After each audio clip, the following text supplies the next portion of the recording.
Hey,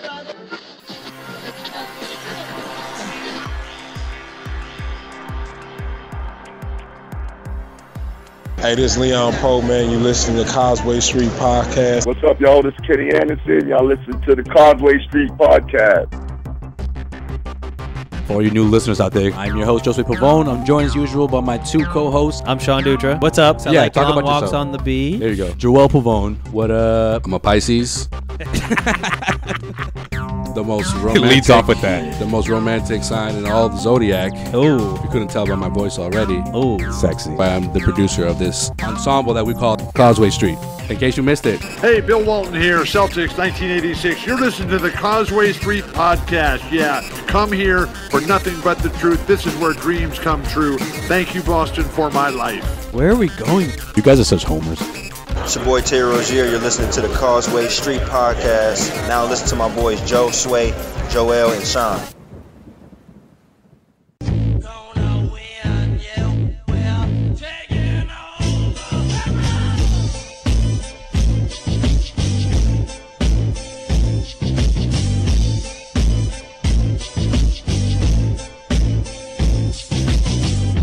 All right, welcome into another edition of the Causeway Street Podcast. Josue Pavone here, Joel Pavone, and Sean Dutras, the usual suspects. Hello, everybody. Back with another episode. Fellas. What's beef? Celtics got a 12... we'll get to that later. Celtics got a 12-game winning streak going.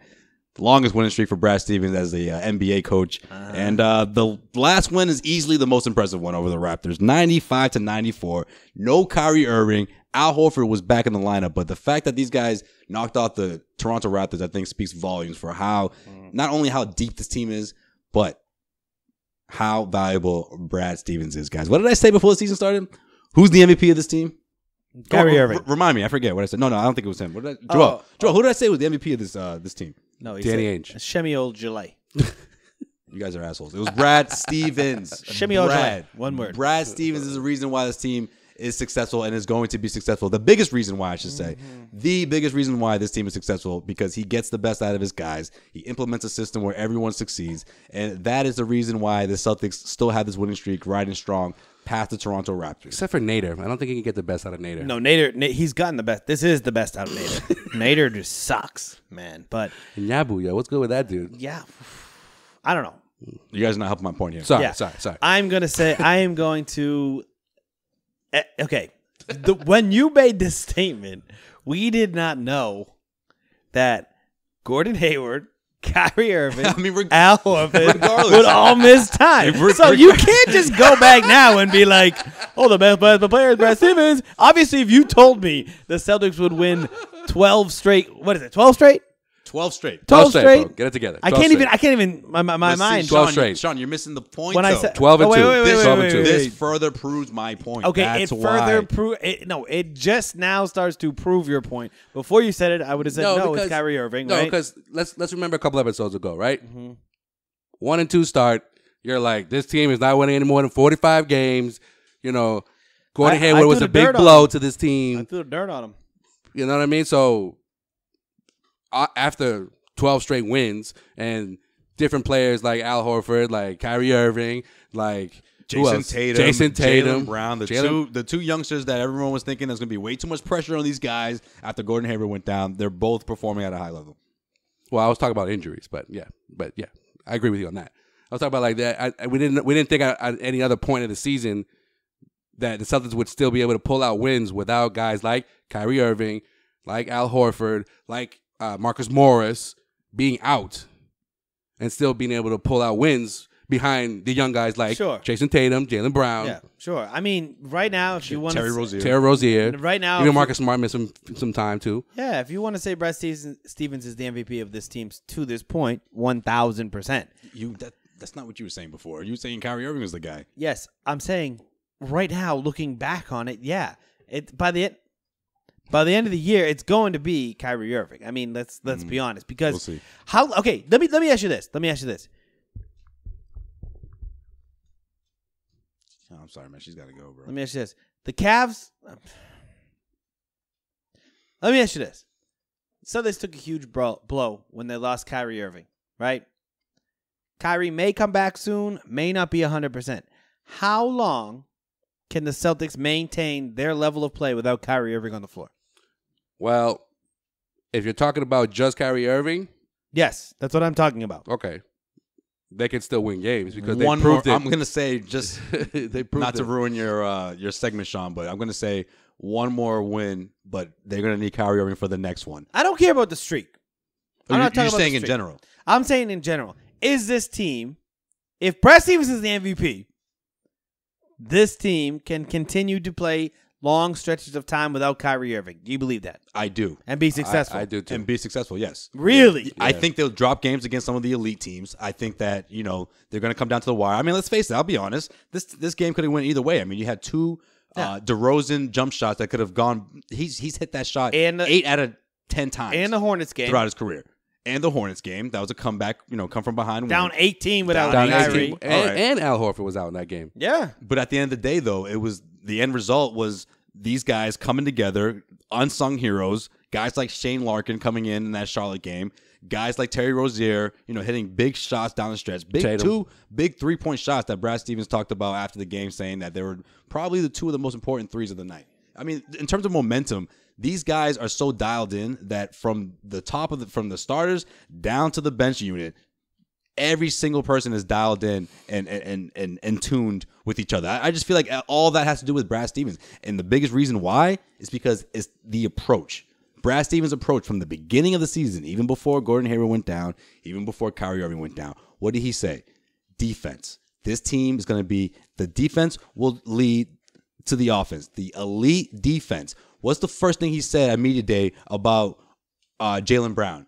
We need him to be a lockdown defender. Sure. How did he do against DeMar DeRozan in that last play that could have easily gone in and ended the winning streak? He played great one-on-one D on DeMar DeRozan, and he's been playing, I'm not going to say elite level defense, but he's been playing the kind of defensive wing that we weren't quite sure we were going to see out of him heading into the regular season.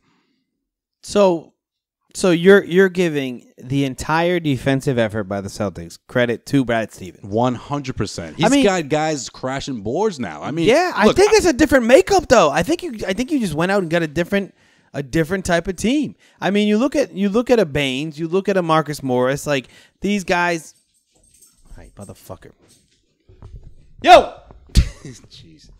Continue. No, so it's I think it's a squad they have in because truthfully, It's the system, Sean. Truthfully, no, if it was a system, why couldn't they defend last year? They had better defenders. No.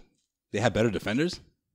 They had The talent level was Jay Crowder, who's a above average defender. You had Avery Bradley, who was an all NBA defender. what year? What season did Jay Crowder play better defense in? Last year or the season before? That's what I'm saying. Why? How The could season if before, it's he a was a better system? If defender. it's a system, then how is it a drop off in one of your best defensive players? I think you can credit Okay. Brad Stevens. All right. It's a hold on. collective unit that's defending at a high level. Okay, that crashing the boards, you can It's chuck crashing that, the boards. You can chuck that in under That's the defense. Effort. Who's a better Everyone- defender, Amir Johnson or Aaron Baines? chipping in. Aaron Baines. Okay, who's a better defender, Marcus Morris or Kelly Olynyk?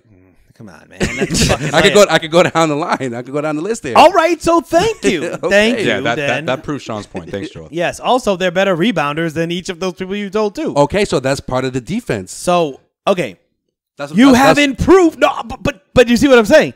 You've brought in pieces that have improved your defense and rebounding. Like you can say Marcus Morris isn't the best rebounder, but he's fucking light years ahead of Kelly Olynyk. Well, what about Jason Tatum? Jason Tatum is averaging what? He's like the third or the fourth best rebounder on this team. Sure.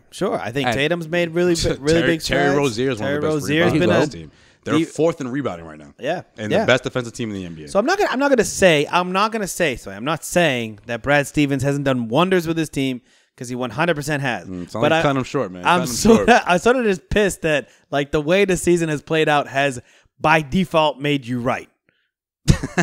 By default? Yeah, you're like no, at the end of the day, it's like- it's it's always like- no, about no, no. Brad. It's No, no, no. always about Brad. Because like literally, if I had to rank the top four, I would have ranked them. Gordon Hayward gets injured first night. Okay, you know what? You would have put Hayward over Irving. MVP is gonna. Yes, I did. Oh, that's right. You did. Yeah. MVP is Okay, gonna. all right. Okay, I got you. obviously then MVP is gonna be Kyrie Irving. if there's any type of success. Okay, he's injured. Al Horford. Okay, he's injured. All right, now we're looking at Brad Stevens. So, like, Brad Stevens has taken these pieces and molded them and made them, I think, see the same type of attitude you saw with the team last year, except there's a lot more talent on this team. So they can play with that same attitude, but you put more talent in, and that's what's making these, because last year, how many 1-point losses did they have? Or like 3-point losses did they have where they brought it down? They had a couple against Toronto. Well, they led the league in the most wins under 5 points or under. Yeah, but they also had like every freaking game was under 5 points or under, whether they lost or lost or won. So it was like most of those games last season were nail biters towards the end of the game. I give credit to Brad Stevens, but I at the same time I just mad because you get to win this argument for a week. I don't know. It happens often here, doesn't it, Sean? No, I mean, it no, really does. Normally, I'm the guy dancing in my fucking. Yeah, but the fact that really? Jelly beans over here. But it's funny because the draft picks, the guys that I wanted the Celtics to select, not only did they select those guys, but they're actually performing at a high level. Yo, don't hate on Markelle Fultz yet, bro. Way I He's got plenty of said time. they would. Markelle Fultz. The man looks Plenty like of time. the man looks like he hasn't played basketball ever in his life. No. Pump the brakes here. Markelle Fultz. Yeah. How about Buddy Hield? Hey, don't worry, Kings. How about Jamal Murray? How those two guys doing over Jaylen Brown? Hey, Dragon Bender. You know what? I wasn't even going to mention him, but yeah, you can throw him in the mix there too. Hey. How's Jaylen Brown looking right now compared to those guys? Yeah, you win. So we got look ahead, of course. Your segment. We'll get into that. There's obviously a huge matchup in the middle of that if you guys haven't looked ahead on your own, but we'll break that down. And we also got a special guest, guys. I don't know how special he is to you guys. I don't know how special he is to you guys. He thinks he's special. Let's put it like that. He thinks he's special. Oh, he thinks he's really special. He thinks he's extra special.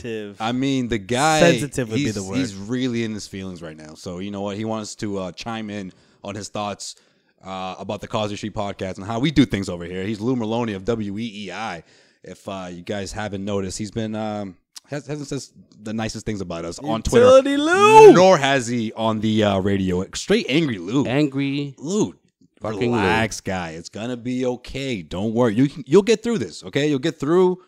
Anna Horford not joining you guys. You'll get through all the flack you've been receiving because you called him average Al last season, and we're gonna let you speak your mind and defend yourself right here on our platform. Shout out to all the Causeway Street fans coming to the defense right there. There were a few. There was a handful actually. Excuse me. I really feel like anytime there is some type of hostility against the podcast, whether I say something stupid or we go after a WEI host or we call Bob Bryant has cracked head teeth or whatever it is, man. Whatever we do. Hey, don't get Bob Bryant tweeting about it. Seriously. Easy. No, hey. I'm completely joking. I don't care. Causeway Street fans always got our back. So hey, thank you, because we've been.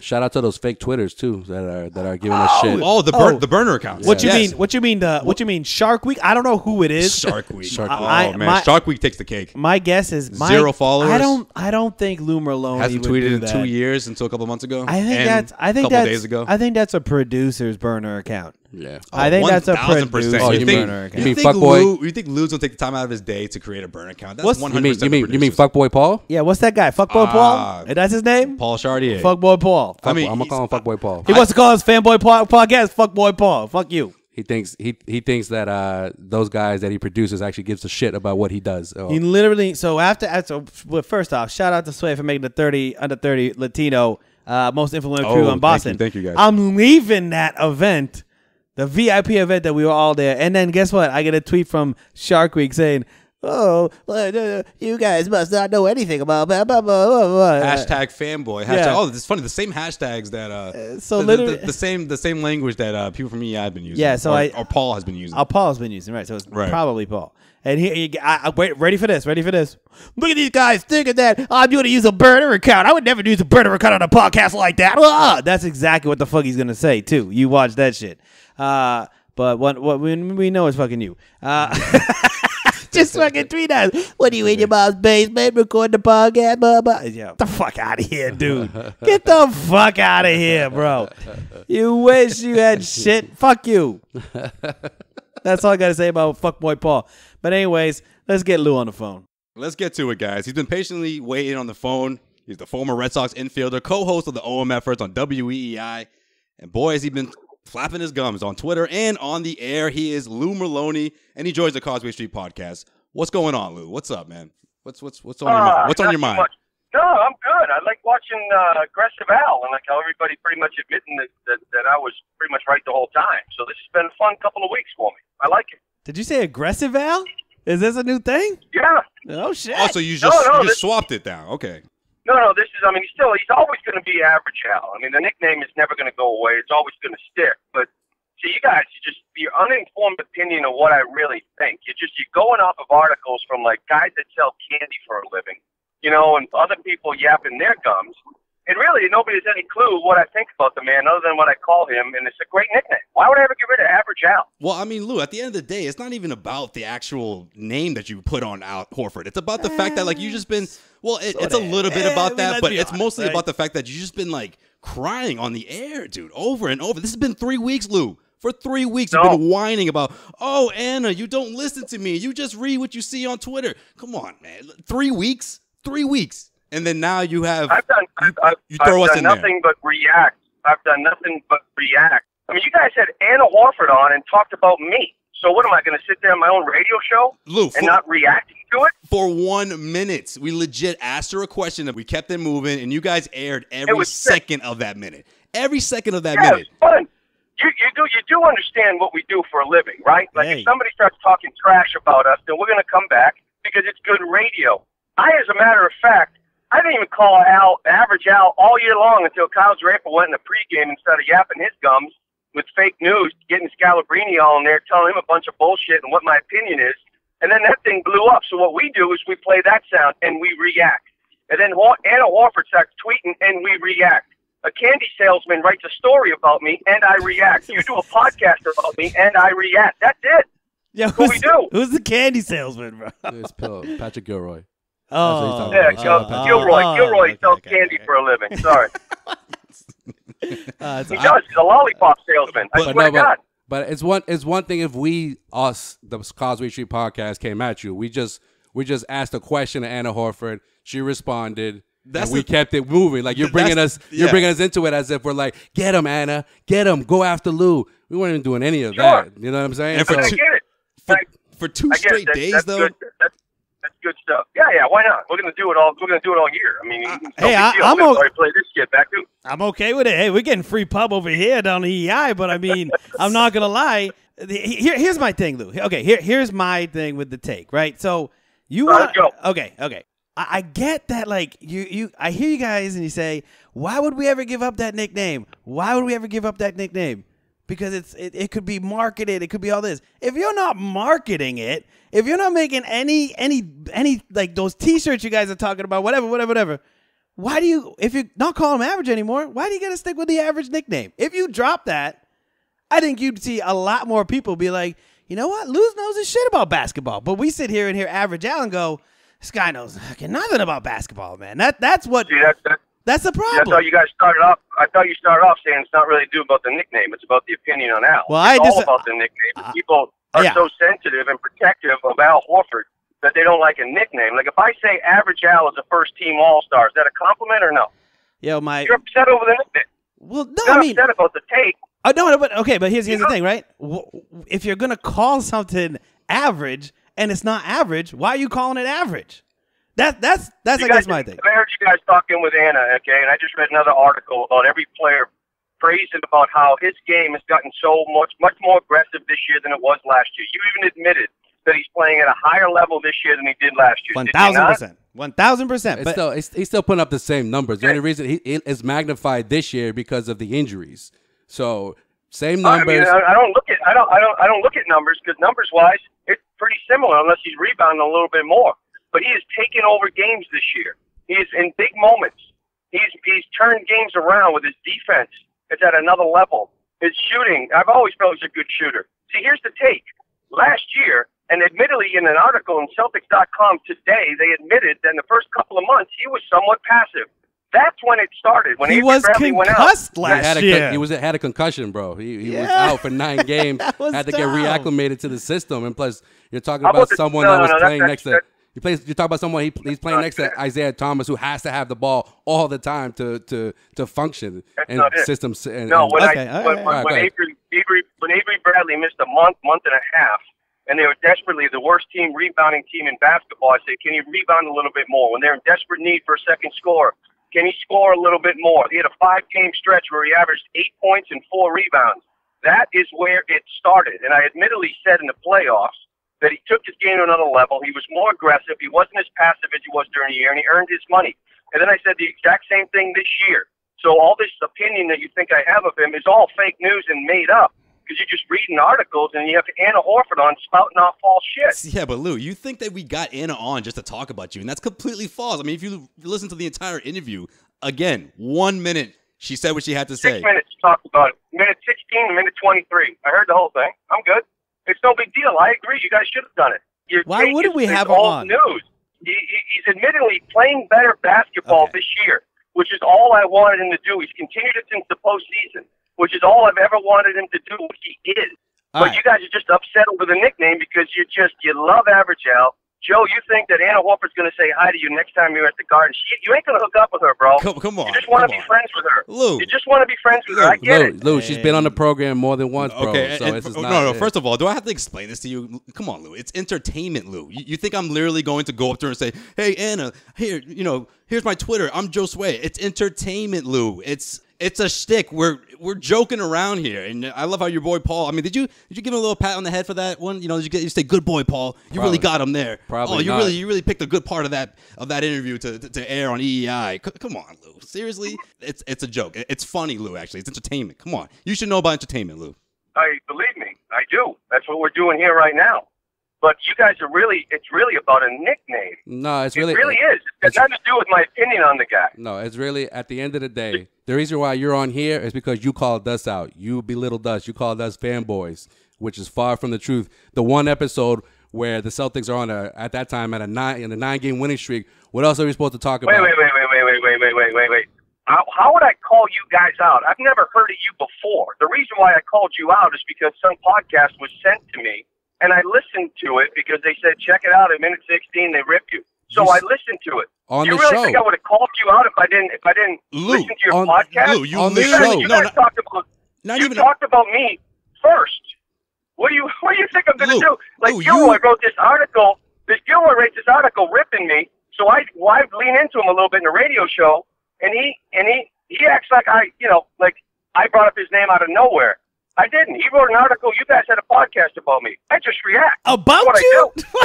Lou, we couldn't have a podcast about you, bro. I don't know if that would be possible. Not that relevant. No one. Do you really think people go to you for like Celtics takes? Like, is that really what you think? Like, you really think that? That's a question, actually. Answer that. Do you think people actually say, "Oh, I wonder what Lou Merloni thinks about the Celtics"? You really think that?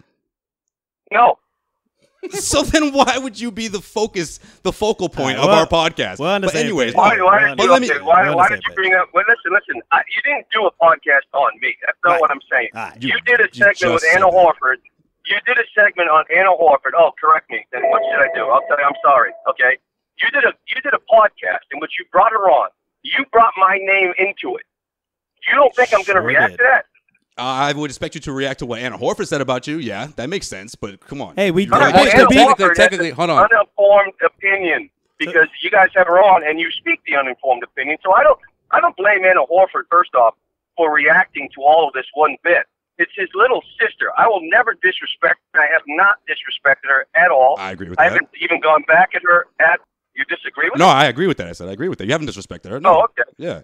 Nothing. I understand what she's doing. My sister would do the exact same thing if there was Twitter. So I don't have a problem with Anna or the shots she takes at me. She makes comments of me like on Twitter, and it's not even worth my time because I'm not going to get involved with Anna Horford. But it's more of like people spouting off what they think I think of her brother and misinforming her that gives her an uninformed opinion of the whole situation. That's what you do. Okay. When we spoke with Anna, we didn't bring you up. We said, who do you have beef with in the Boston media? Because the last time she was on here, she talked about Felger. Because Felger gave her a hard time about Al missing the game. So we said, who do you have more beef with in the Boston media? And she brought your name up. and we just reacted to it. You guys, you don't really believe that, do you? Listen to the clip again. Okay, hold on. Okay, no, that's how you want to play it. Okay, because I think Joe even said like you beat with my boys over at EEI. You fed her that question. What? No, not knowing what she was going to say. I mentioned EEI after she mentioned your name. That. But regardless, yeah, you don't believe that. Lou, you don't believe that. You're the one that took to Twitter and said, "I would love to slap these guys around." Did you not say that? Is that not you initiating for you wanting to come on the podcast? We didn't tweet at you. I didn't tweet. Who tweeted at you? Was it anybody here? Lou, so last year, I will say this. I don't know. I will say this. There, Lou. I don't know last year, we did have Al Horford on the show after the whole Michael Felger beef. But that was way after that. Right. But I really wish that Felger would have played us on his radio show rather than you guys play on your radio show because the ratings are so different. And I would much rather have gotten that. But you came back at us, so we thank you for coming on. We do. And you're welcome. Yeah. I'm actually, there's people in town that might actually know what your podcast is. You might get listeners. No. We got the numbers, Lou. Come on. We got the numbers. Oh, my God. It's easy to beat, Scott Zolak. It's easy to beat Scott Zolak across the street, bro. A 5-year-old could beat Scott Zolak across the street. Come on. You're doing all right there. Maybe you should look at the last 2 books and see what shows win it. Hey, but that, once again, another uninformed opinion that you guys have. Nah, man. Actually, ZLX has the more ratings during the middays than you guys do. But if you want to bring that up, if you want to bring that up, right? All right, listen, it's all cute with your little radio wars and ratings and everything else. I'm on a show. You're on a podcast. But that's just it, though. But you're here, though. You're here. I want to know. That's just it, though. I am here. I like beating people up. Let's get back to the take on Al Horford. Okay. Let's stick with the point. For the fourth time. Okay? Stick with the point, guys. I'm trying to reel you guys back in. You're welcome. Al Horford, is he playing better basketball this year than he was last year? Yeah. I think we established that already. Yeah. All right. So was there times last year where he's a little bit too passive? I remember even an interview post-game when they asked him what was going on. He said, I watch film and I'm passing up shots, and I don't know why. I got to be more aggressive. Am I wrong to just basically agree with the player? No. So here's the thing: is last year, Al Horford was brand new to a team that had guys that thought they didn't need anybody else. Right? Isaiah Thomas, Avery Bradley, Jay Crowder. That little core had some success, and they were building off it. It was very hard for Al Horford, a guy that's not a ball-dominating guy. Right? He's not a ball-dominating point guard or a ball-dominating guard or wingman that's going to come in and try to steal the attention. He was trying to fit in last year.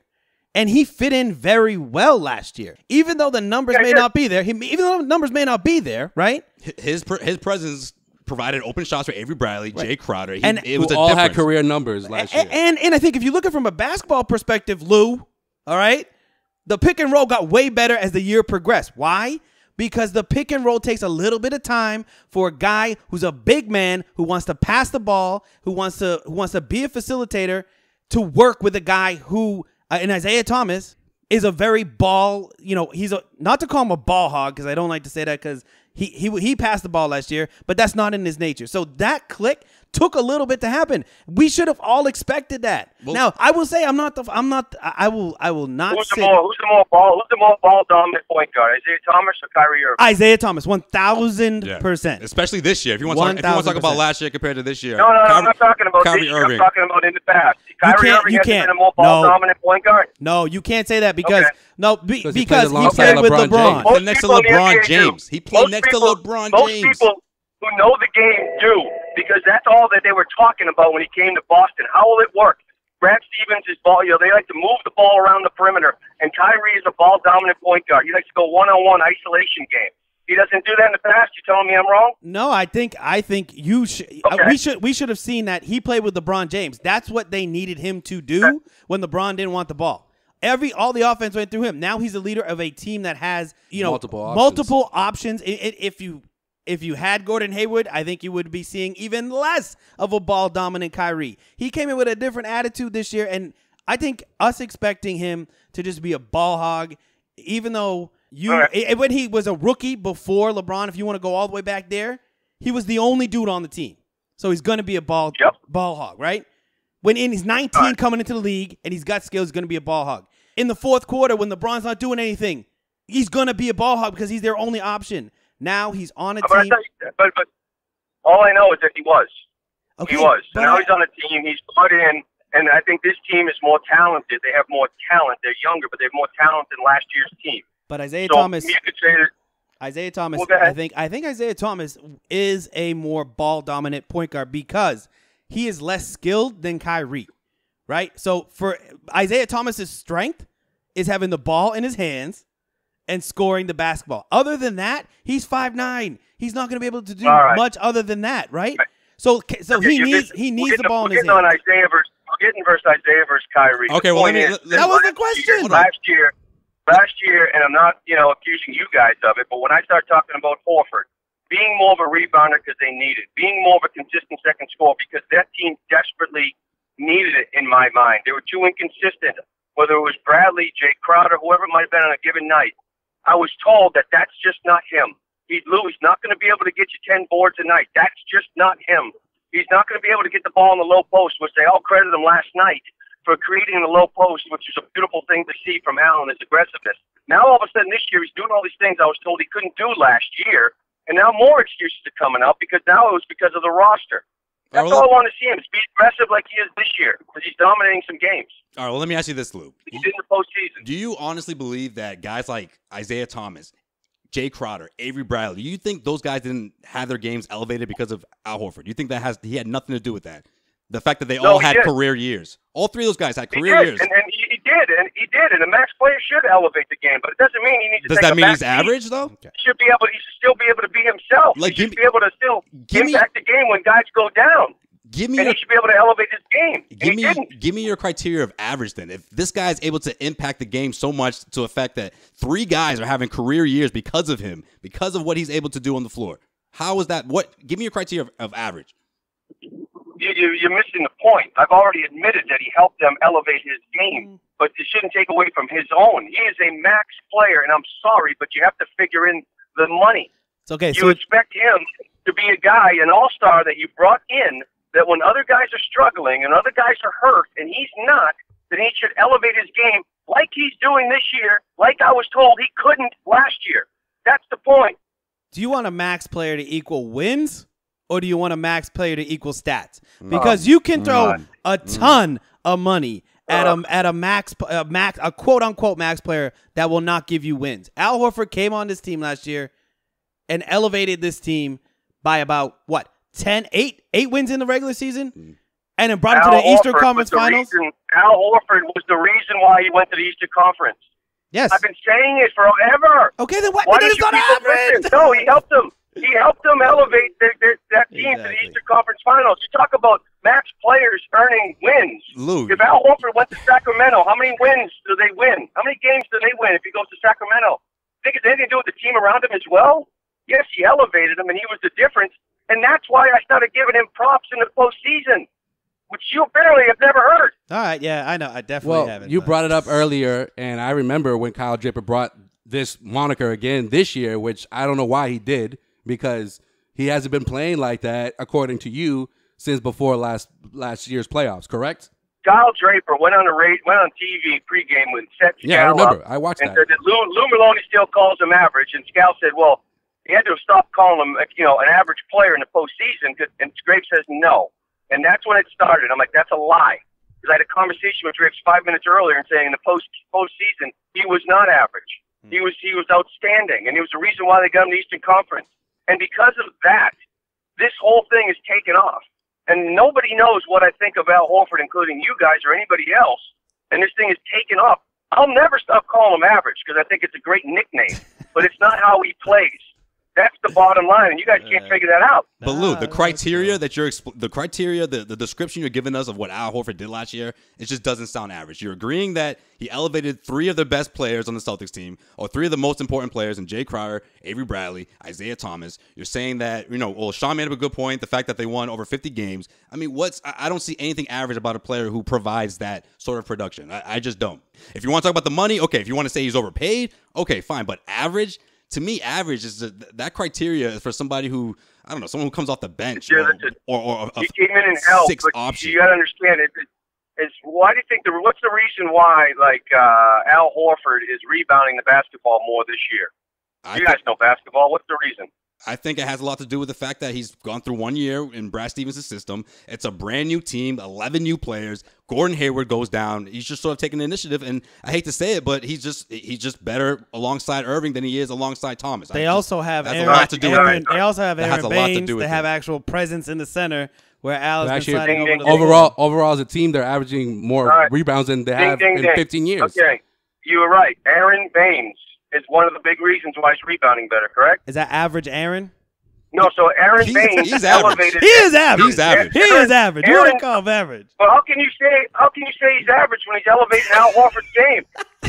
Oh, come on. Here we go, Lou. There we go, Lou. All right, Lou. How the hell can you call him average when he's elevating Al Horford's rebounding? All right. That's Impact players. There he goes. I'm just saying, like Marcus Smart elevates guys' play because of what he brings defensively. I mean, there's guys in the team that help out the entire team. It's not just one guy.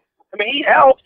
God forbid I expect more out of him. You don't think Al Horford's sort of been helping out Aaron Baines? Aaron Baines, the dude the entire starting lineup for that came from Detroit, and if you remember last year, Al Horford absolutely dominated and hit a game-winning shot and blocked a game-winning attempt by Baines in Detroit last year, right? Again, the point is, Lou watches the box scores. He watches the box scores. He doesn't watch the games. I'm not calling. Yeah, I know. I'm watching the box scores. I'm not calling Al average, even though I know he elevates guys' games. But there can be anybody on your team that elevates a game. Baines is helping him rebound. He's elevating Horford's game. That's not the point. You can't just say just because a guy comes and elevates other players that he's well above average. I admit it in the postseason, he was outstanding. The whole discussion that you're losing is that last year in the first half, I thought he could have done more. That's all. Okay. End of story. I thought he could have done more, and now he is. So. And okay. Now he's no, I'm just saying he was concussed, Lou. You got to remember that, right? That's the thing. In the first, if you're looking at just the first half of last year, and that's where he gets a nickname, just call him Concussed Al. Then Jesus Christ. Guys, that's all right. It's settled. From the first half of the year. You're looking at when was the concussion? Give me the dates on the concussion. I know we missed 9 games. What were the dates? That's like a month of basketball. Doesn't really roll off the tongue. Concuss Al. No, I don't think you're selling T-shirts. When was he concussed? November. I said that. November. Yeah. When was it? In November. Good. Because I'm talking about January to February, guys. January to February. Go look it up. Okay, so hold on. I know the stretch you're talking about. Okay, no, I know that little stretch you're talking about, but guess what? Go look it up. 5 games in a row against Toronto, against Cleveland, against all these teams that they're competing with. He averaged 8 and 4. Go look it up. You guys are fanboys. All the guys that you're talking about are off this team. Avery Bradley, Jake Crowder, all these guys are gone. Dude, we're not ripping them. This is what this is all about. This is not about Al Horford. This is about you belittling or trying to belittle a podcast that focuses on Celtics and the NBA. All right, so that's our audience, because people in Boston can't go to your station or go to the station across the street for actual Celtics knowledge. So then we stop beating our heads. We start. No, it's not being sensitive. It's not about being sensitive. It's not about being sensitive. We're sensitive. It's not. You're the one that's upset about this whole thing. We decided a long time ago to stop banging our heads and screaming at the radio about people who want to be passive about the Celtics in general. You guys don't talk Celtics. You guys barely talk about the Bruins. When I tweet you guys about your cute little podcast, you get so sensitive about it. I don't know. Oh yeah. How many responses have we had to you? Oh, it says the guy who was like, Anna, please talk to me. Come on here, Lou. Lou, you even said it yourself. No. You said it yourself. Al Horford levitated the starting lineup. He made an impact. The team won the East. They went to the Eastern Conference Finals. He's not an average player, okay, at the end of the day. But also, at the end of the day, we're not fixated on what you say about the Celtics. We're not, okay? Apparently you are, because you have me on and you talk about me on your podcast. So apparently because you talked about us on your show. You talked about us on your show. Okay, you act like I'm begging Anna Horford to come on my show. Let me ask you. So why cry about it for 3 weeks? No, why wouldn't I want her on my show? Why would we want her on our show? We got her. When we tease Anna Horford's coming on, don't you think we get listeners? Why wouldn't I want her on my show? And to be honest with you, we've talked about it many times, and my co-hosts keep talking about bringing her on. And I keep telling them, no, it's a waste of time, because I'm not going to fight with her. I'm not going to do anything with her. It's a waste of time. But you know what? It's radio, so we're going to bring her on because it would be a good listen. That's why we do it. I don't beg. I could care less. Lou, it's been 3 weeks. Let it go. She doesn't want to talk to you. Like, I don't understand why you're so fixated on that. I'm not. I don't want her on. I've already told her. I just got through telling you that personally, I wouldn't want her on. For the show, I'd love to have her on because it's good. It's good. And if you think I'm going to let it go for 3 weeks, I'm not, because every article that's written in this town keeps referencing Average Al. Celtics.com wrote a story, headline, Aggressive Al. Where do you think all that's coming from? It's coming from Kyle Draper. Lou Merloni and Forey. It's coming from Kyle Draper. 93.7 FM on WEI. It's coming from Kyle Draper. Talking about Average Al. It's coming from Kyle Draper, actually. Kyle Draper is the one that brought you up, because if he didn't bring you up, no one would talk about you. All right, Lou, here's the question to end all questions. So why would I stop talking about it? Why would I stop talking about it? Here's the question. It's attention. Here's the question. Don't you get it? One last question, then we're going to let you go. You have to make a choice, okay? 2 people who you will never be. You have to pick one. Because I know you want to be one of these 2 people. Maybe both. Gary Tanguay or Nomar Garciaparra. Pick one. Let me know. Who do I not want to be? No, who would, if you had to rewind your life 30 years and you say, because you've tried to be both of these people. Who do you want to be? Nomar Garciaparra or Gary Tanguay? Because you're so close, but you're just not there. For both. Who would you pick? One guy's made millions playing baseball, and the other guy sits on a desk and yaps all day. What would you? That's a stupid question. Who would you rather be? I mean, you don't even know the guy. Who would you rather be? Pretty close for you, Lou. One guy made $75 million. The other guy's on early edition. Who would you rather be? Couldn't get on Omar's level. Now you've been trying to get on Gary Tanguay's level. Most hated person in Boston media. You're going on your way, man. So you may be there. You may be there. No, Mark Joe. That's a good one. All right, Lou. Yeah. Hey, don't forget your L. All right, all right, boys. Hold that. Hold it up high. Hey, listen. Hold that up. I'm gonna go eat a W. Later.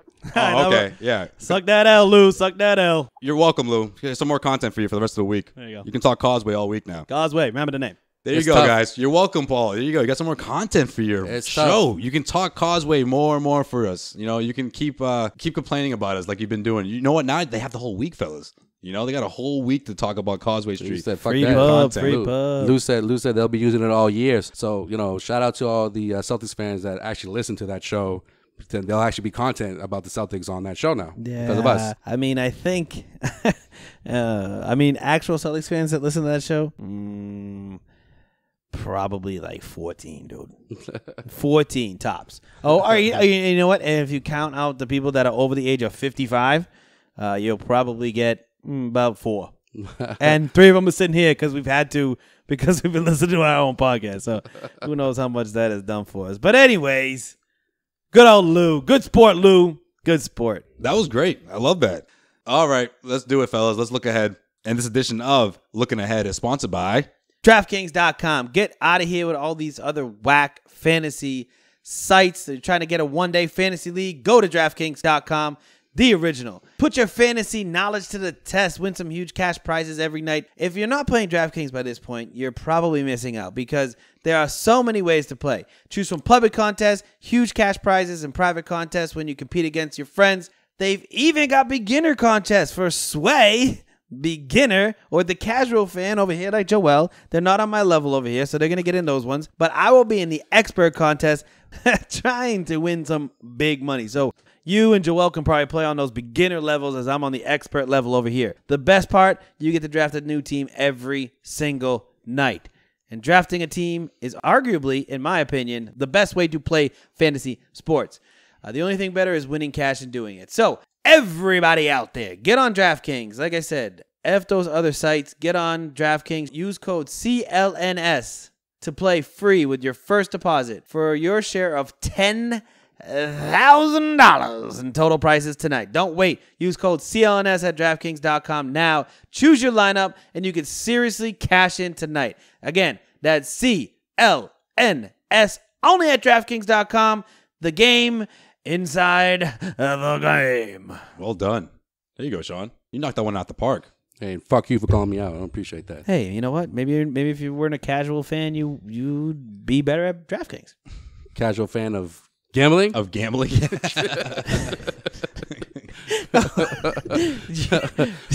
First of all, being called out by fucking Lou for being a fanboy, and then you calling me out for being a casual gambler, I don't appreciate that. Fuck both of y'all. Did you ever watch Son of a Woman? Maybe. Ennui. It's all good, though, because this is their favorite fanboy podcast because they tune in all the time. I mean, they're obviously going to be listening to us every single episode now. Good old Lou. All right, anyways, let's get into Sean Dutra's When You Look Ahead. So I've thought about this. Celtics going to Brooklyn tonight. Celtics going to Brooklyn tonight, and they have to try to knock off the Brooklyn Nets. Now, a lot of people get on me for calling the Brooklyn Nets a playoff team. Mm-hmm. They're not bad this year. They've won a couple of big games. Cleveland, they beat Cleveland. They beat Cleveland. Mm-hmm. Brooklyn has seemed to be a better arena this season. Mm-hmm. Damari Carroll's been playing really well. I really like the way he's playing. That's who they have to rely on. No, but here's the thing. D'Angelo Russell's probably going to miss the game. So even though I sort of halfway predicted Brooklyn to win last week, I think the Celtics are going to make it 13 in a row here. Oh, I'm shocked. I do. Well, I had to preface it because I don't So want. if he was available, you think the Nets would win this game? I think it's the biggest trap game of all trap games. No, yes. but you said last week because you extended you're looking ahead to 4 games. Yep, I said. And you said that they were going to beat Brooklyn. I said 3-1, and then I changed it to 4-0, Yeah, just because so- I always say 4-0. But right. now I actually believe it Okay. because D'Angelo Russell's out. yes, Okay. yeah. All right. What's on tap for after Brooklyn? So this is what everybody's been waiting for. The 13-2 Boston Celtics will be taking on the Golden State Warriors in Boston on Thursday night. Here we go. Is Tony going to be there? Tony's Tire Barn, maybe. Tony's Tigers. Tires, excuse me. Tony's Tire Barn, come on. No, not going to get into that again. They're man. great. Yeah, no, but seriously, Warriors Celtics marquee matchup, probably the biggest game on the NBA schedule to this point since opening night. If Kyrie plays, though. If Kyrie plays, okay, all right. So here's the question: do the Celtics have a chance against the Warriors? One night, everybody knows the rules. Do they have a chance if Kyrie Irving plays? Yes, they do. C. But Should they be favored? Celtics fans, No, don't they get won't- excited they and won't be thinking that favored. means the Celtics have a chance to actually win a 7-game series. That's the thing, though. You can't really look at that win and think that they have a chance because it's just like the last 2 years or 3 years, right? Yeah, I mean the Celtics have to- beaten the Warriors 3 years in a row, but we all know that if it came down to a 7-game series, I mean the Warriors are going to win that. Brad Yeah, to Stevens quote- owns them. That's what I'm saying. The quote Sway from earlier in the episode. If anybody knows how to beat the Warriors, it's Brad Stevens. That being MVP Stevens. MVP Stevens. That being said, though, I mean, Not to be confused with Average Al. I like that. Or nickname. Concuss Al. MVP Or Concussed Al. Yeah, let's talk about Concussed Al. MVP Stevens. So, with that being said, it's easy to play against a team when you only play them twice a year. So, like you going back to your That's 7-game series Yeah, that's true. talk, that's easier said than done. To answer your question, Sean, there it is. Will Kyrie play? You don't need your face to play basketball. Nah, you do. But the biggest reason why I think he's going to play is because this is for the last 2 straight games he's been probable or game time decision. So I feel like if you get 2 of those, that means that third one you should be good. Well, the last game- I think they sat him out for the Raptors game, and they will sit him out for the Nets game. Well, the to last play game in the Warriors. The last game he was getting fitted for the mask. So, mask on, mask on, mask on. not mask off. Got my mask on. By the way, do you agree that Kyrie should get creative with his mask, or does it just go clear? No, just go clear. Please don't, Kyrie. Don't be don't be the guy who has the different kind of mask because you're think he's quote going- unquote woke. I think he's going buck wild with Don't his go mask. all sophisticated. I on think us. he's going buck wild like green or something like, or dark black, like just matted black. You can't see shit. Or like even LeBron. Didn't LeBron do something like that? no, He did. Did he? Yeah, that was like years ago in Miami. Yeah. Okay, fuck the matted black then, but you got to get creative with this shit. Like maybe if you just even put like it looks like an elephant, you know? That's even worse. What do you mean? Or just maybe wear a regular mask. Maybe Get a clear mask should, on no, him. you should paint the mask as like it's just the globe, like blue and then little green, You guys are out of your minds. little green continents. Who's next? And then he'll say, "Look, see, the world is flat," the world is flat. and I wear it on my face. I wear it on my face. It was flat. Exactly. Wow. You guys would love that shit, huh? You guys would love that. I just want to see what the media says. No, I want him to go. I would literally. I really wouldn't I be want to see. surprised. I want to see what the media says, not what Lou says. I I- want to see what the media says. The real media. I really wouldn't be surprised. I mean, If I was Kyrie right now, he's that out there. I mean, he wants to be so different, so I wouldn't be surprised, but I hope that's not the case. I hope he doesn't do it. If I was Kyrie right now, I would buy shrooms for one of my friends. Okay, all right. Who's next? That's it. And just say, take these for 3 days, come back to me with a bunch of drawings of masks that are functional and look mad cool. I'm so just who's saying, next, get Sean? creative with it, okay? You got too creative with that explanation. Anyways, then the Celtics go back to Atlanta again. So more future beats. Through the organ. Mr. Organ Man. Through the organ. Yeah, guys, if you have not, I watched the Hawks game. They played it on Sunday morning. They played it on Sunday morning again, and literally, I wish I was a little bit, just trying to wake up on Sunday morning. I was like, Celtics Hawks games, whatever. College football ain't started yet. I'll watch it, and I was dying laughing. Because every time there's a break, Every time they touch there's a trap song. Every time they have touch the ball. Yeah. And they There's a timeout. It's not even just on dead balls. It's whenever they got the ball. We're gonna play this game right now. What is the one song the organist will play at the stadium? Mask Off. No, Mask Off. nothing we talked about. Give me another track. I mean, they're probably gonna play Bad and Bougie. I said, hey, what's up? Hello. I don't know that dude's name. Oh, Fetty Wap. Fetty Wap. Yeah, it's hard to keep up with these guys' names, man. They're so weird. We talked about that last episode. I don't want to give them much more time, but it's true. Their names are out there. To count all the songs he plays on a nightly basis, and I bet you it's like at least 35 to 40 songs. I'm sure there's a Reddit out there. Sometimes it's like 2 seconds, but then he mixes it up. I'm gonna look on my phone and see if there's a Reddit out there that just keeps track of the Hawks organist player. Yeah. Someone else notices this stuff, not just us. He plays the Pitbull song, even though it's not a trap song, but that's it's been his go-to for a while, for like a good 4 or 5 seasons now. Get that trap. All right, so come on, Sean. Let's go, come out with it. What's the record? Gonna be that Warriors game really has me torn up. Conflicted. Okay, ready? Kyrie goes clear mask, 2-1. Kyrie goes creative mask, mind blowing mask, something you never seen before mask. 3-0. Okay. All right. Agreed. Done. Perfect. There we go. And that's Sean Dutra's When You Look Ahead. All right. Let's wrap this up the way we wrap up every single episode, where we take a trip around the NBA and dissect the headlines like we always do with Joel's. In case you missed it. Lonzo Ball recorded his first triple-double over the weekend. The Lakers' 98-90 loss to the Bucks. The rookie finished with 19 points, 13 assists, and 11 rebounds to become the youngest player in NBA history to record a triple-double at 20 years old and 15 days, beating LeBron James' previous record of 20 years old and 20 days. And you guys surprised by that? I mean, this is the type of player that he was projected to be, right? Sort of like that Jason Kidd guy who's not going to score a whole lot of points, can get you a lot of assists, and he can also fill the stat line, right? Jason Kidd was like the king of triple-doubles his first couple years in the league. Yeah, that's exactly my point. I mean, like that's the number one comparison that was mentioned coming into the regular season. Yeah, but Jason Kidd also, those triple-doubles didn't actually equal wins, just like Lonzo Ball. Right, and they're not going to anytime soon unless, this big offseason that everyone's been anticipating where LeBron James goes to L.A. and Paul George and will go to L.A. and DeMarcus Cousins, whoever, X, Y, and Z is going to go to L.A. apparently. Shit. I'll believe it when I see it. I heard Magic Johnson's coming out of retirement too. Yeah, Magic's going to play. He's like, I got to go one more crack at it. He's going to be at the end of the bench. He's going to, play garbage time. He's like, I'm going to play with Lonzo Ball.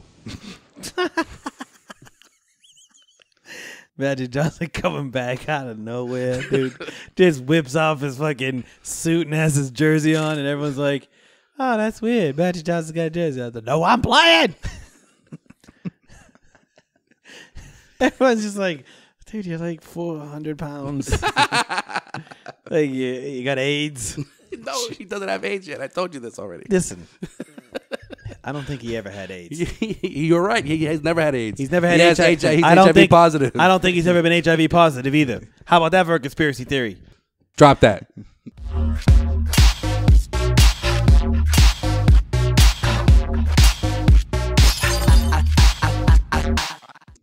I'm not even joking. How's the only guy that is HIV positive still alive, Magic Johnson?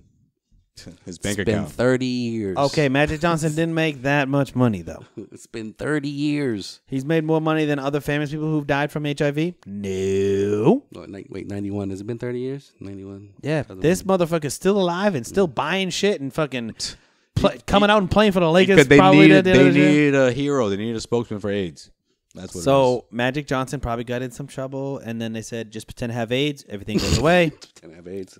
It's not AIDS, not full-blown AIDS. Just HIV positive, which sucks because to I think give everybody hope. no, but I think it was necessary because you needed a spokesperson. You need to raise awareness. You need to make it seem like somebody that you would never think would get this has it. So it takes the stigmas away from it. There's so many things behind this. There's so many things behind it, but at the same time, it also gives, I think, a little bit of false hopes to people who do have it to say, hey, look at Magic Johnson. He's okay. And then you're dead like 4 years later. Well, I mean, 30 years ago, there wasn't medication. Oh, it's so different now. I mean, I don't even think I don't. It's not a death sentence. No, right now it's not. Yeah, but it was. It was. You're right.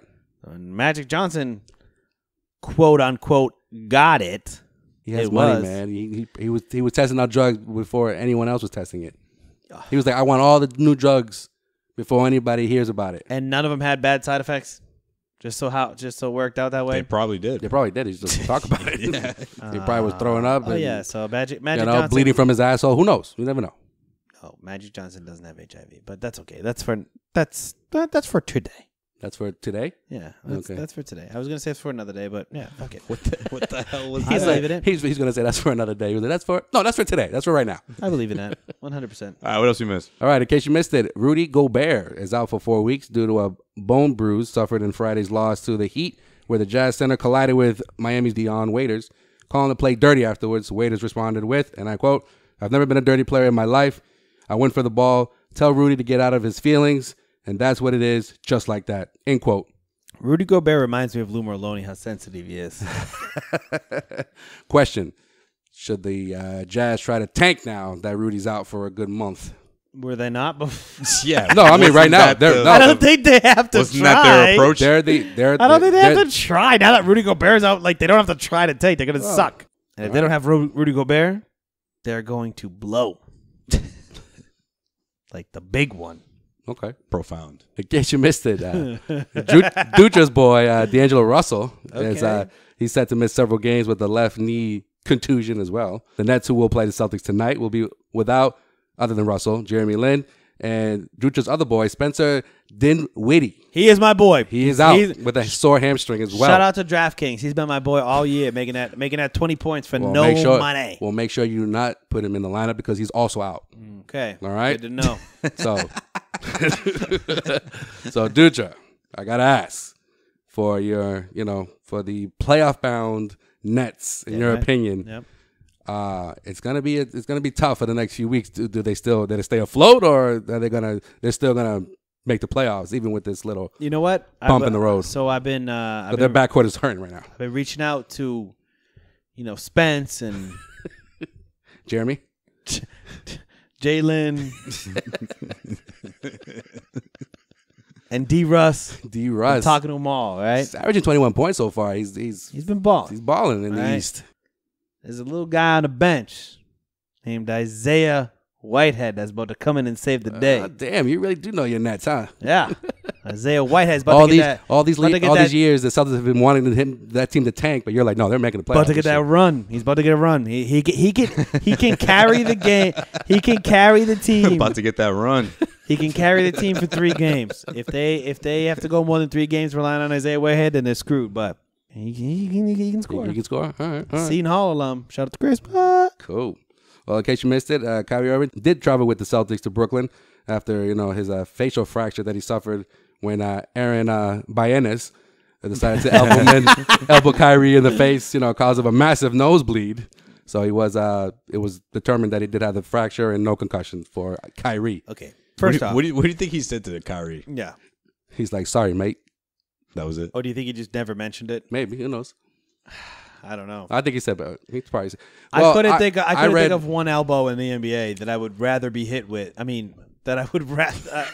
that I wouldn't rather be hit with than Aaron Baines' I was gonna fucking say you elbow. want to get hit in the elbow from Aaron Baines? No, literally, give me dude's a tank. Give me Draymond Green. I'll take his elbow any day. I'll take Valanciunas' elbow any day because he wears those fucking soft ass pads. I think get a little padding on that shit. Why are you saying these guys? Why wouldn't you say like he's talking about the know, foreign Isaiah guys? He's talking about the foreign guys, or like the smallest guys that are around? I'm saying talking about the foreign big guys. Aaron Baines is the worst elbow to take to the face. Right. So why wouldn't you say like I said I would rather take guys? Valanciunas. I would rather take Draymond Green. Yeah, but those are decent sized guys. Then Aaron Baines, yeah. Aaron Baines is the least. I don't think you understand what I'm saying. I don't. What about? I would pick like if you're talking NBA players, obviously, I would pick like someone who's like. I'm saying. Hold Shane on. He's Larkin. saying, I'll take a Shane he's Larkin saying that elbow. like out of the big men, out of big stocky guys, he would rather take an elbow from Valanciunas I don't see how you don't understand than what the fucking fuck I'm Aaron saying. Baines. What about Porzingis? Dude, You take a- 100%. You take a. Except his elbows are probably mad pointy. That's what I'm saying. There's like he's skinny as fuck, so it's just so all that elbow bone. is just bone. It's just all bone. But no, Baines' fucking elbows are pointy and muscular, man. All right. Maybe. Can't think of someone else Maybe now. Marc Gasol. Oh, Marc Gasol with an elbow to the face oof. could be worse than Baines. Yeah. That shit's fucking like a 2x8, just coming at your face. Extra pointy and muscular. It's just a double 2x4, just fucking Like two and strapped that- together. and just that's bam. girth. That's girth, not width. That's What girth. about Zebo? Ooh, that's a tough one too. no, I'm not. I'm passing on Zebo. Okay, you gotta. those guys are neck and neck. Zebo and Baines. You gotta choose Zebo or Baines. So you're gonna take the elbow from. Hoping you live. I'm taking Baines, actually, I think. Taking Zebo. I mean, it's a coin flip at this point, but yeah, I guess I would take Zebo and hope that He's high. he's older because he's older and He he's, misses. Yeah, because he might be high. It's not going to be as forceful because he obviously loves he loves marijuana. Here's Let's a face it. throwback. Here's a He throwback. loves weed. Speaking of weed, how about Sheed? Would you rather take an elbow from Sheed or I mean, Zebo? if we're talking all-time elbows, it's Karl Malone, 1,000%. Oh, yeah. Had the worst elbow ever. What about Rodman? Nope. Karl Malone. Karl Malone's elbows were like a chiseled fucking ice pick, just coming for your face. Not to be outdone, Charles Oakley though. He has some weird elbows too. Okay. On that note, All right, what else we missed, Joe? well, I know in case you missed it, no. Again, just a quick congratulations to you again, Sway. All right, for come on, the guys, cut it out. no, for over the weekend, stuff like that.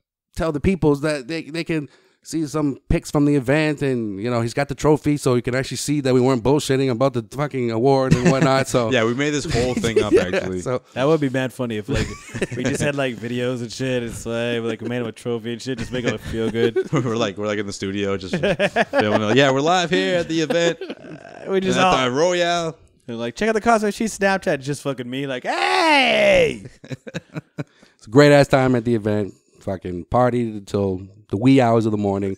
Cold ass night. So again, congrats to you from El Mundo. And Hey, big shout out to El Mundo, man. They put together one hell of an event. I mean, from shout the out to- performances, from of course the host Ramiro, from Hot 96. He did a really good job. big shout out to him for fucking up my name too. I appreciate that, man. Called me Joel. Yeah, he did do that. Well, I mean, he was just reading it off piece of paper without any context. It's a fucking Latin event, he's bro. He's Latino. Yeah. Well, he called you Josue. It was better than Joel. How is that? It's the same thing, bro. It's like somebody called me Cian. Yeah, but no, that's actually as if like one of your family members called you Cian. No, it's fucking- Anyways, it was a really good event. I mean, the food was great. Everything, man. It was a really, really, really well put together event. So special shout out to them, and not only for the event, but of course for the honor. I mean, I appreciate it 1,000%. It was an unforgettable night. Yeah, next time And let more people in the they VIP. did a really though. good job. Let more people in the VIP though. It's Sell up to those them, tickets, man. Yeah, Hey, it could be up to Hennessy too. I mean, they that's what I'm sponsored the saying. event. That's what I'm saying. No, you got a personalized Hennessy bottle, right? That's just dope. I did. I don't even know if I want to open it. Nah, don't do it. Do it. If I do, you guys will be there. Put it that way. Cool. So for some cool pics, check out all our social media outlets, and that is it for. In case you missed it. Just in case you missed it, it's brought to you by the CLNS mobile app. Make sure you download the best on online sports coverage on your iPhone or your Android, and follow the CLNS YouTube channel. Right there for a second. That's right. CLNS Media. Holla, Give them a holla, follow. CLNS. Get us back on the mainstream media, baby. Here we go. Right, we got called up to the big leagues again. Yeah, Well, get the F out of here. Well, you got that, and you got the fact that, I mean, they're the only network that shows full press conferences. I mean, that's something that true. I'm surprised other If you peep our recaps, other you'll see networks. that. I'm Listen. really surprised other networks don't do that. Listen, just because we have Lou Merloni on doesn't mean we get demoted to the minor leagues, okay? I All see right. what you did there. We ain't no Paw Sox podcast. Well, I saw what you did there. We're not no Buffalo Bison. But we are fanboys, guys, right? Yeah, we are. Fanboy We are. podcast. Yeah, Fanboy we're waving our podcast. Celtics pom poms over here. Yep. Where you guys know, nailed it. They're so good at that. where guys. They got You know us what's labeled. funny about You got Glenn Ordway? you got a fuckboy producer, producing a has-been host that doesn't realize when his time is come and gone. I used to love Glenn. Now he's a mess. Key term used to. You got a fucking meathead like Christian who JV Zolak. JV Zolak. That's how I like to call Fourier. JV Zolak. Yeah. And then there's Lou. He came on the podcast. He defended the brand. He did a pretty. But shout out to them for Soft pretending like they didn't job, know who Josue was. It's all good. It's all good. It's all Yeah, good. he came on today. all good. I will give Lou Merloni credit for coming on the fucking podcast. Most people would say, "Fuck that! I'm not." He came on. He came on. He came on. That's big. He said what he had to say. He grabbed that L and went home. So And yeah, that that was good. L- yeah. I mean, come on. At the end of the day, No, you just gotta give a guy credit for being a man instead of now you're gonna watch though. This is gonna be a funny part in my opinion. Is Ordway and Fourier are gonna be there. Wow. You know what I mean? that's a spot on Like, impression. That's big They're ol' gonna be, all day. oh, look at that! Oh, Tim, can you believe it? You see, the people don't realize. Right. Because people don't realize is, it's a long season. Do they know You know, how? they think it's going to be like, they're going to win like the next 60 games. Do they know how this thing works over here? We didn't know that. We didn't know it was 82 games. we had no idea. I mean, even Ainge said it. Like, yeah, they're going through a great time right now, but can they make it last? That's the key point. And then Paul always chimes in. Oh yeah, they're fanboys, guys. Oh yeah, these guys are fanboys. Oh yeah, hey, listen to this, guys. Hey, listen to this. Oh hey, Lou, these guys, they're such fanboys, and you guys have to like make fun of them. Come on. Yeah, I worked so hard to get this job because my roommate was ahead of everybody here, so that's how I made it on here. jeez. It was so hard for me to get here to this point. Oh, you know what? So hard, Yeah, you know what? Let's shout out to you, Zimbardo. Thank you, bro. yeah. He did give him a Fuck shout outta out here. too. After you got the job, he shouted him out like, "Thank you outta so here. much, Joey Zarbano. Come on, I bro. got the full-time gig. Come Thank on, you." bro. Come on, bro. Know your role. Not talented. You're Not talented. the people who you produce could give two shits about what you do. Okay? And- it's a paycheck for them. I will Should be a say- paycheck for you as well. I will say, you give a good producer, Glenn Ordway, and you saw what the producer of The Big Show used to do for them. Buffoons that were on there and were the #1 radio show in They Boston. killed it. Yeah. Because they had a great producer, they had content, they had everything. This guy makes these three dudes look like idiots every single day, and the fact that they don't realize it, well, No, guys, but we got great ratings over Scott Zolak, so that's all that matters. I will say this. I'm a 98.5 guy. You know that.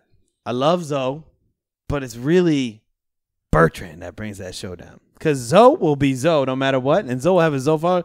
Bertrand just doesn't know how to make it take, man. At the end of the day, they talked about us on their show. He thinks that our whole show was about him, so he came on and said what he had to say. So fuck this Twitter going back and forth shit. 'Cause Oh, yeah, it doesn't, we done. It doesn't really fucking We in done. any way help us. It doesn't help them either. No, so. it really doesn't. Like, people are gonna like Causeway Street, No, and people then gonna like your show. and then people who are retired and are picking up their grandkids from daycare and at noon, We like to listen to a has-been and a meathead They'll- and a utility guy. they'll tune into them. That's There you go. it. That's So it. and people, Plain and people, simple. people who have lives and want to listen whenever they want to will Yeah. listen to us if they like the Celtics. And then Right.